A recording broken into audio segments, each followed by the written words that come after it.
Good morning and welcome to this episode of the Roadcast, which is coming to you from Bowvale Woods next to Moor Green Reservoir in Nottinghamshire. First of all, a big thank you to all my subscribers, whether that be at my website roguemail.org or to those who subscribe to my pages on Substack. If you're a new subscriber, welcome and thank you for your support. Now, it's fair to say, if you go or you're watching this on YouTube, you'll see that I have very few followers and very few views in total. So if you appreciate my output and you'd like to help it gain a bit more traction, then please like, subscribe and comment on the video or on the website or at Substack, whichever you prefer. And if you're able and you're feeling appreciative, then please chuck a few quid into the coffers via the Buy Me a Coffee button at the website. Last week I published an essay on the subject of anarchy, and it's that subject which I wish to discourse on today, but I wish to put it in the context of where we are right now, where we've been, and the history, which, as I've been opining for some time now, is like a loop. The history loops round. Events, characters, character types and occurrences occur not on a linear time frame, but rather in a loop, by which I mean the machinations, the acts, the events of the past actually repeat themselves in the present.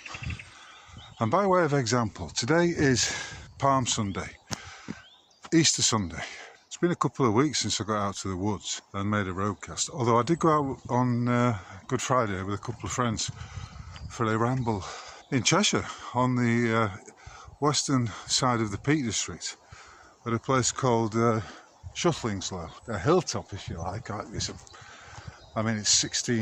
nearly 1,700 feet in height, so I don't know if you'd really describe it as a mountain, but it is certainly one of the highest points in Cheshire, and it has been described as the Matterhorn of Cheshire. But look at that, the woods are resplendent with bluebells. Even the sky's blue today. So welcome, wherever you are, wherever you might be in this realm. So anarchy. There's a few quotations which I will read out today by way of illustration of some of the points which I need to go into. The first one is by a man called Robert Higgs, and he states this: if anarchists are idealists, they may be simply likened to someone who finds himself swimming in a cesspool, and rather than looking for the area with the least amount of floating feces, seeks to climb out of the pool completely. So, if you're in the shit, you want to get out. That is an excellent quote, because it does he not actually summarise the state of the Western world right now? Many will opine that it's all turned to shit, and a lot of it has been caused by the unfettered, manipulated movement of migrants into countries and cultures to which they simply do not belong and will never make any attempt to fit in, generally speaking. Now, what you might say is anarchy. What does it actually mean? Well, if you look at the graphic on the screen right now, you will see it's easily defined. The actual definition of anarchy is without rulers, and above archon rulers. Anarchy, above and beyond rulers. The graphic states quite clearly, anarchy does not mean without rules, rather without rulers. And that's a very good point on which to begin. Some people will wrongly say that anarchy is a form of chaos which is characterised by a variety of unlawful acts, and they will say, well, if we don't have a police force, then this is how people will behave. But of course, when we talk about anarchy being simply meaning without rulers, that is not to state that anarchy is not founded on clear principles, and indeed is founded on the golden rule: do unto others as you would have them do unto you. And if everybody understood that, and everybody applied that as the golden rule, then the world would be a lot different from what it is now. Unfortunately, some will say, well, it's too late for that, everything's turned to shit. The governments across the Western world have captured operations that are acting in the best interests of Zionism, of Israel, and not in the interests of their people. And you've only got to see what's happening in the United States with regard to Donald Trump's government and its unconditional support for the actions of Israel, particularly in regard to its genocide of the Palestinian people. But one of the things about genocide that we need to remember is that it's not just directed at a certain people. It's pretty fair to state that no matter where you are in the world right now, your government is attempting to kill you. Your government is attempting to carry out an act of genocide against you. Governments are in the business of genociding peoples, whether they be the native peoples at home or foreign peoples abroad. That's what they do, that's what they've always done. In the 20th century, it's fair to state that governments are the single biggest murderer of peoples. So quite why you would take the view that there's nothing you can do about it and that you are subject to its rules and gross manipulations is beyond me. With anarchy, okay, and I would argue that anarchy is joined at the hip to the golden rule, we have the non-aggression principle. Any unsolicited actions of others that physically affect an individual's property, including that person's body, no matter if the result of those actions is damaging, beneficial or neutral to the owner, are considered violent when they are against the owner's free will and interfere with his right to self-determination. Self-ownership is defined as the most basic form of property. The most basic form of property you own is yourself. From that we have self-determination.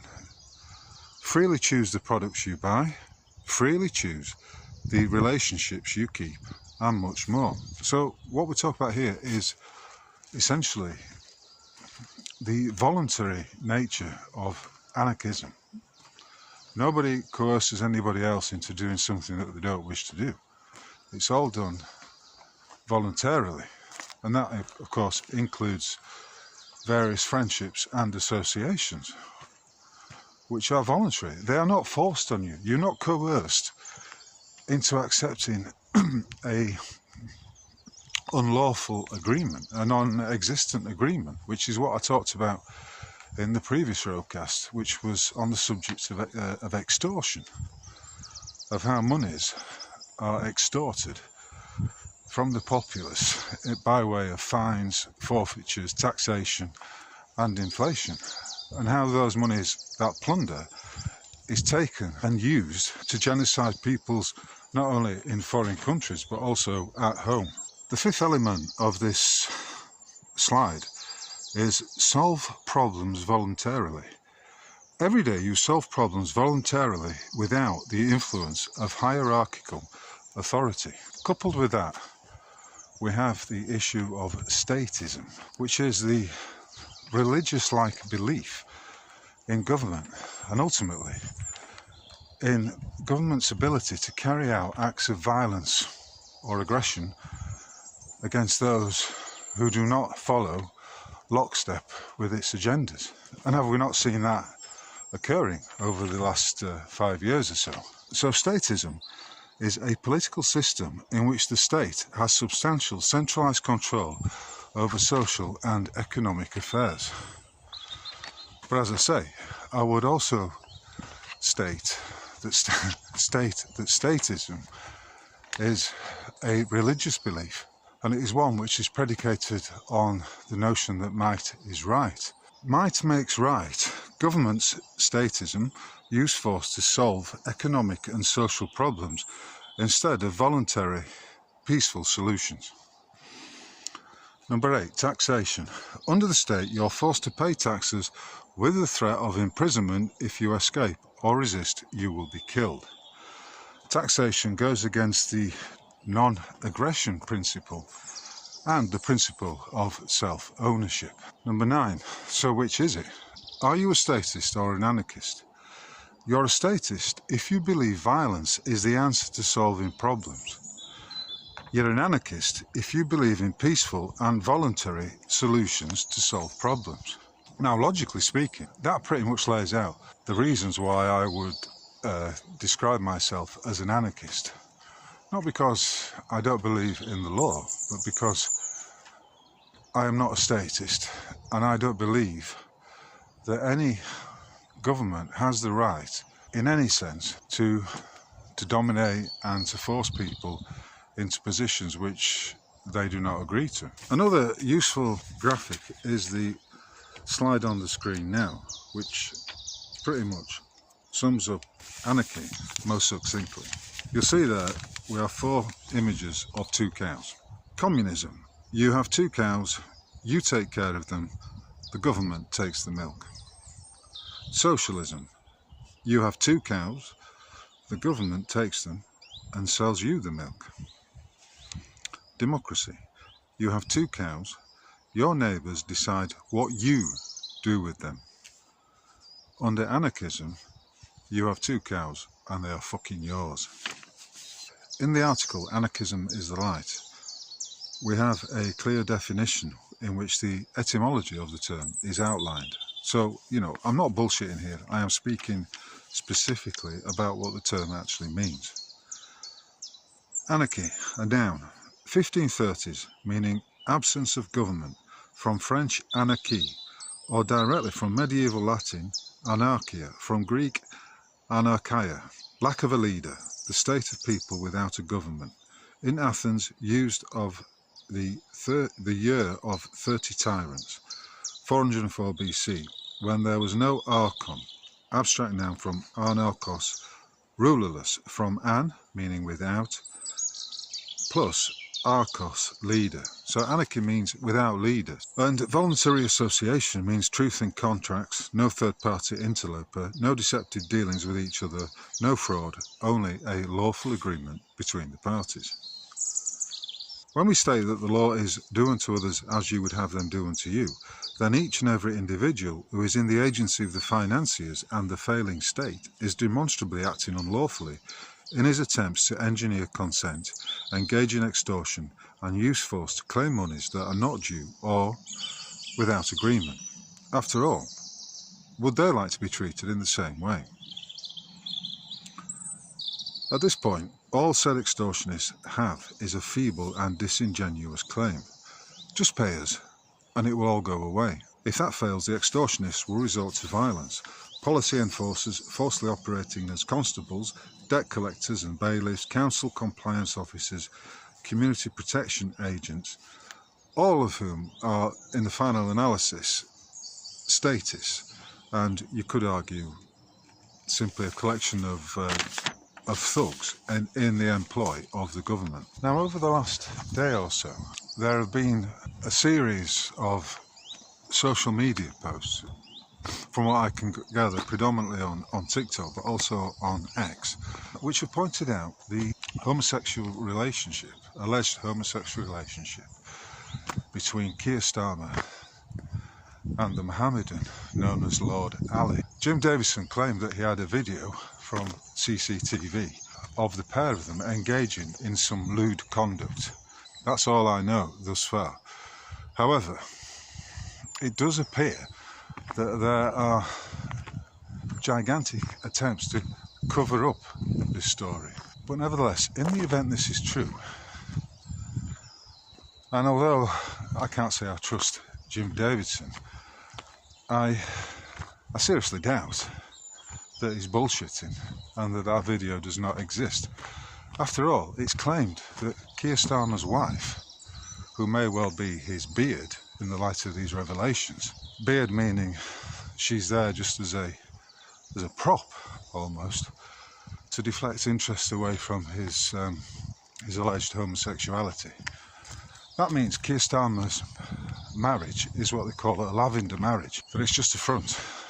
It's just there to make or to satisfy the public appearance that all is well and all is normal, and that Keir Starmer is but a straightforward man who can be trusted on, because he's like everybody else. He's in a heterosexual relationship. He has a wife and he has 2 children. And yet, it's true to state that she has not appeared in public for some time now. And Jim Davison claims that she was so shocked when she saw this video that she immediately chucked him out and has initiated divorce proceedings. And you can understand why the agencies of the state are desperate to cover this up. But isn't it interesting that the alleged relationship is with a Mohammedan, and that the Labour Party, in other ways too, are in bed with the Mohammedans? What do I mean by that? Well, I'm talking about these guaranteed block votes, which may be via postal ballots, the postal ballot system, or they may in fact be simply a case of various imams at local mosques guaranteeing the Labour Party their support in whatever elections taking place, in return for special favours that are to be granted to those who are of a protected class of people. In this case, the Mohammedans. Historically speaking, it doesn't work out well for such protected classes of people. He who does not learn from history is destined to repeat it.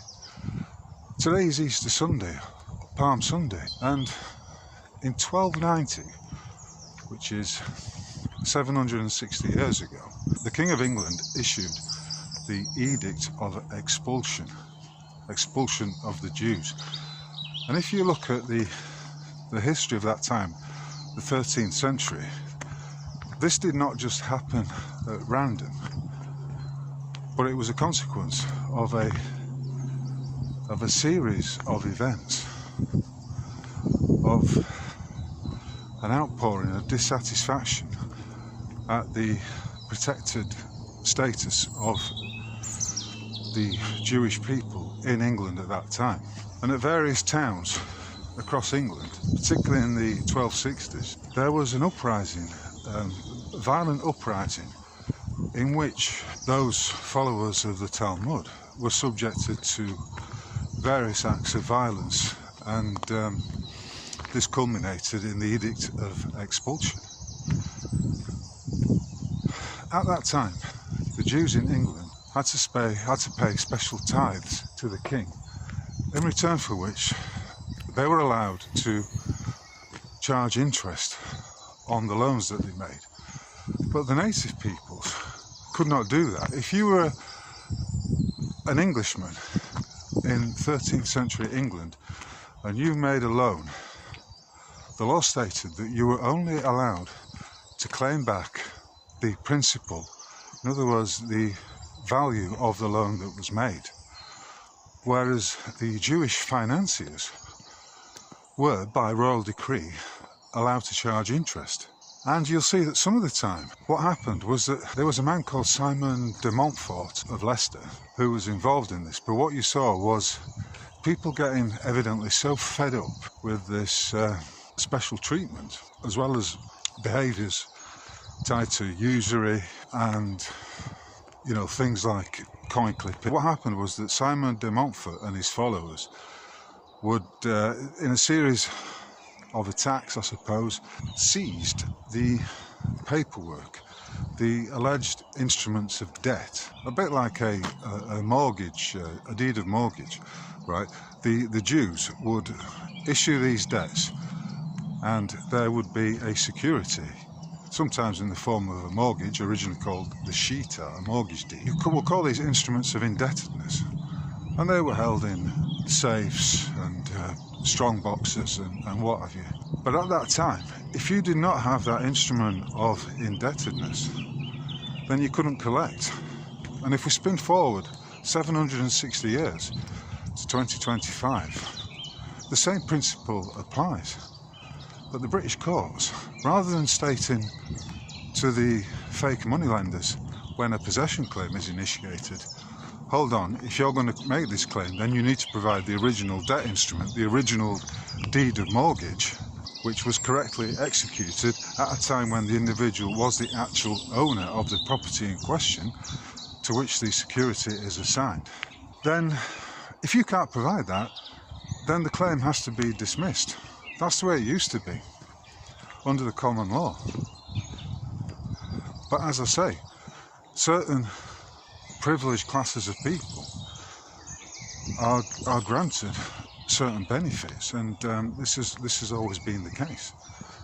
It was the case 760 years ago, and it's the case to this day.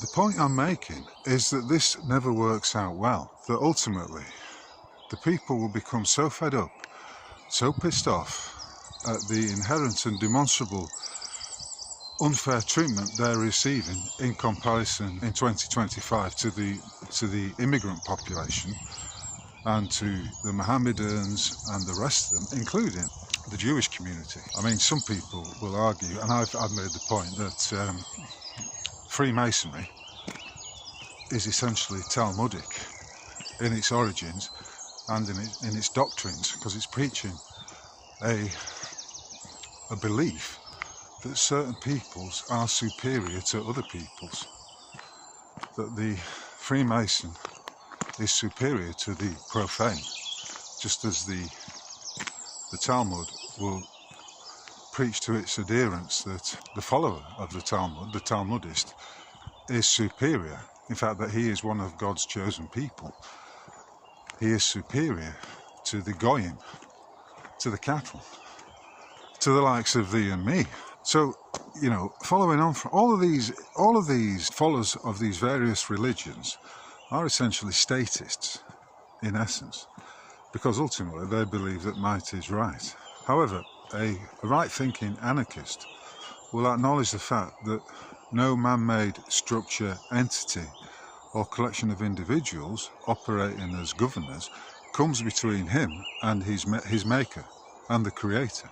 And after all, if he's adhering to the golden rule, then surely you could argue he is above and beyond these man-made structures. He is beyond rule. And how interesting too that the legal system is rigged in favour of these, shall we say, vested interest groups. I suppose what I'm saying is live and let live is a maxim at the heart of this. Live and let live may be described as a liberal notion, but it can also apply to the anarchist mindset. With that in mind, it was these allegations about Keir Starmer and Lord Ali that came into my purview yesterday. In broad terms, it's always been my attitude that I don't give a fuck what two or more adults get up to in private. It's got nothing to do with me, and it's no concern of mine whatsoever. However, it does become a matter of public interest when, such as is the case here with Starmer, he's lied to the people about who he truly is. And of course, in the past, this would light up a button or something, or I'll send a signal to a phone in MI5 about it being a national security issue. I mean, there were very practical reasons why homosexuals were not allowed, ostensibly, to join the military.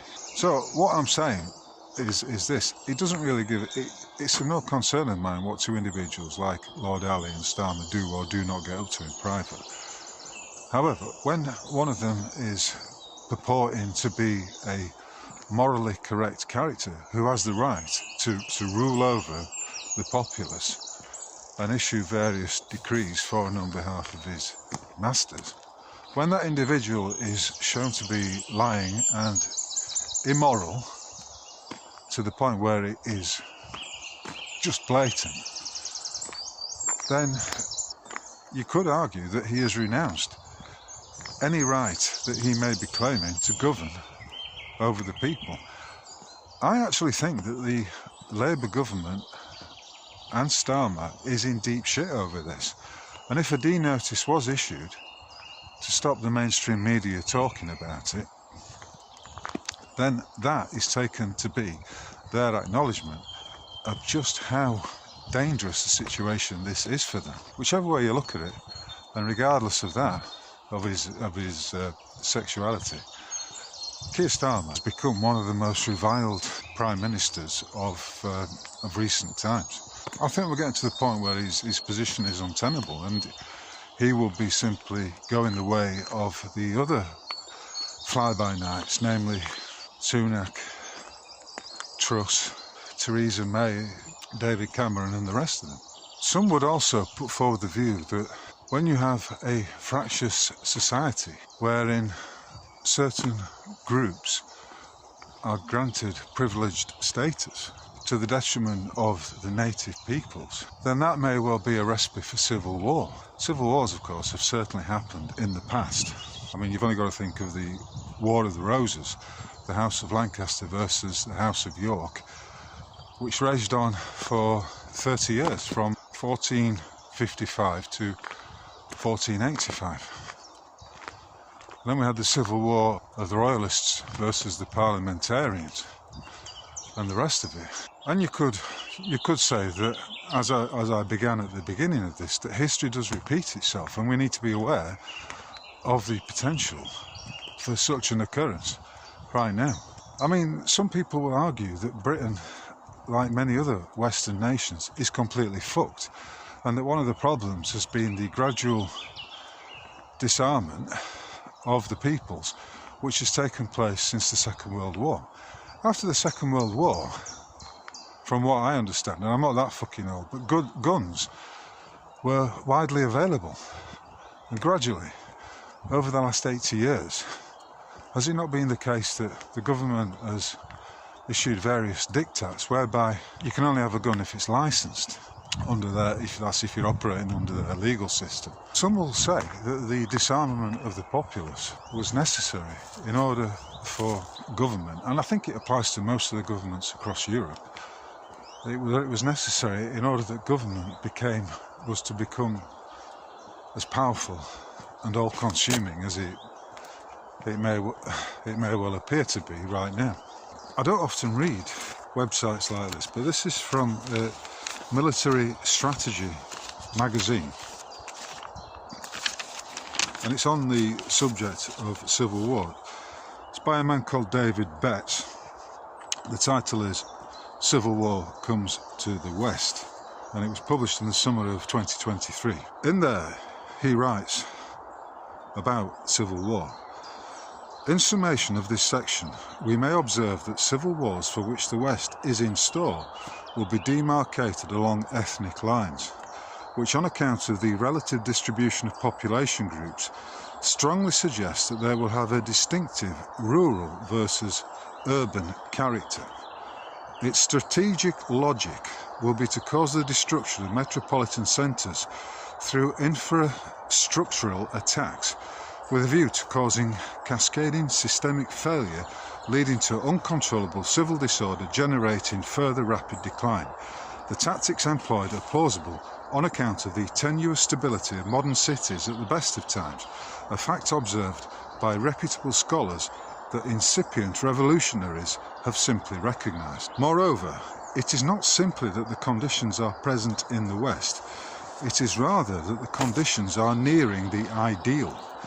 The relative wealth, social stability and related lack of demographic factionalism, plus the perception of the ability of normal politics to solve problems that once made the West seem immune to civil war, are now no longer valid.